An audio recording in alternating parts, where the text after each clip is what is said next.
श्रवणाचा परिणाम जोपर्यंत चित्त परिवर्तनात होत नाही तोपर्यंत केले गेलेलं श्रवण ही केवळ एक औपचारिकता असते. आम्ही ऐकलं का ऐकलं, बदल काय झाला काही नाही, असं जर होणार असेल तर त्या श्रवणाला काही अर्थ नाही आहे. तुका म्हणे कानी ऐकिली मात तोच झाला घात जीवपणा, असं तुकोबारायांचं श्रवण आहे. तुकोबाराय म्हणतात आमच्या कानावर एकदा तत्वज्ञानाचं महावाक्य पडलं, तत्वज्ञानाचा सिद्धांत पडला आणि तो कानावर पडला त्याच क्षणी आमची जीवदशाच निवृत्त झाली. 10व्या अध्यायामध्ये अर्जुन देवाला म्हणतोय येण्याची वचन तेजाकारे फिटले आतील बाहेरील अंधारे ते देखोनी साचोकारे स्वरूप तुझे. देवा तुमच्या वचनाची आणि माझ्या कानाची भेट झाली आणि माझा आतला बाहेरचा अंधारच फिटून गेला. म्हणून देखत असे साचोकारे स्वरूप तुझे, आणि मला सर्वत्र तुझं स्वरूप दिसायला लागलं. हा श्रवणाचा परिणाम आहे. म्हणून ज्ञानोबारायांनी अवधान हा शब्द तेवढ्या करता वापरला. एक अवधान द्या बस. पाठभेदानुसार वेगवेगळे अर्थ केले जातात, तरी अवधान एकले दिजे असा एक पाठ आहे, अवधान एक वेळ दिजे असाही पाठ आहे. परंतु त्याचा परिणाम आपल्या चित्त परिवर्तनावर झाला पाहिजे. चित्त परिवर्तनावर होणं म्हणजे काय? याज्ञवल्क्यांनी मैत्रेयीला उपदेश करताना आत्मावारे द्रष्टव्य श्रोतव्यो मंतव्यो निदिध्यासितव्यो मैत्रेयी असा उपदेश केला.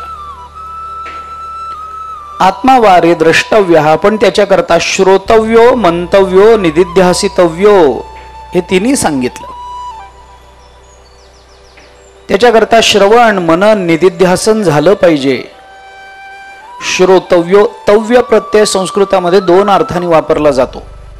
आपण थोडंसं व्याकरण जर बघितलं तर आपल्याला कदाचित माहिती असेल. पण तव्य प्रत्यय हा विध्यर्थ वापरला जातो, म्हणजे विधी सांगण्याकरता तव्य प्रत्ययाचा विचार होत असतो. आत्मावारे द्रष्टव्य श्रोतव्यो, श्रवण हा विधी आहे हे शास्त्राला सांगायचं आहे. आणि जिथे विधी असतो त्याला नियम असतात, विधी असतो त्याचा परिणाम असतो, विधी असतो त्याच्या मागे काही शास्त्र असतं. तसा श्रवण हा एक, मग तो नियम विधी मानायचा का, अपूर्व विधी मानायचा का, परिसंख्या विधी मानायचा, याच्यावर मीमांसेमध्ये पुष्कळ विचार आहे. मला आता त्या वेदांताच्या त्या भूमिकेत जायचं नाही आहे.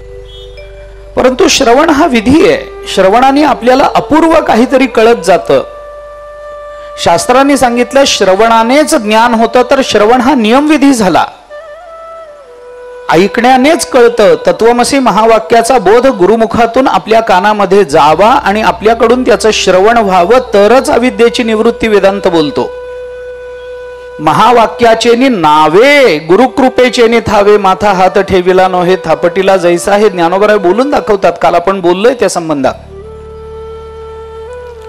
अविद्येची अनिदा विश्वस्वप्नाचा हा धंदा, भोगीत होता प्रबुद्धा अनादिजो, तो महावाक्याचेनी नावे गुरुकृपेचेनी थावे.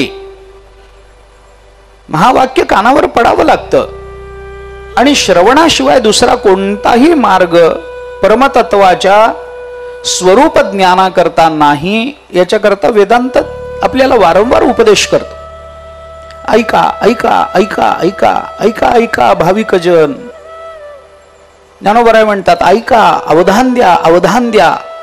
अवधान द्या म्हणजे कानावर पडू द्या असं नाही. अवधीयते निश्चयते इति अवधानम. ज्याच्यामध्ये श्रवणाचा निश्चय होतो, सिद्धांत वाक्याचा निश्चय होतो, त्याला अवधान म्हणा. अवधान ही चित्ताची एकाकारता असते. म्हणून तव्य प्रत्यय हा विध्यर्थ वापरला जातो. आत्मावारे द्रष्टव्य श्रोतव्यो, श्रवण हा विधी आहे. मंतव्यो, मनन हा विधी झाला. निदिध्यासितव्यो, तव्य प्रत्यय लागला. निदिध्यासन हा विधी झाला.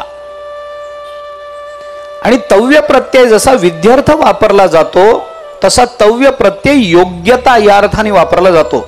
व्याकरणामध्ये. आत्मावारे द्रष्टव्य हा श्रोतव्यो म्हणजे काय? म्हणजे श्रवण करण्याच्या योग्यतेचा फक्त आत्मा परमात्माच आहे, बाकी काहीही श्रवण करण्याच्या योग्यतेचं नाही. तुम्ही बाकी काही ऐकूच नका. मनन करण्याच्या योग्यतेचा आत्माच आहे, निधिध्यासनाच्या योग्यतेचा फक्त आत्माच आहे. ऐकायचं असेल तर देवाबद्दलच ऐकावं.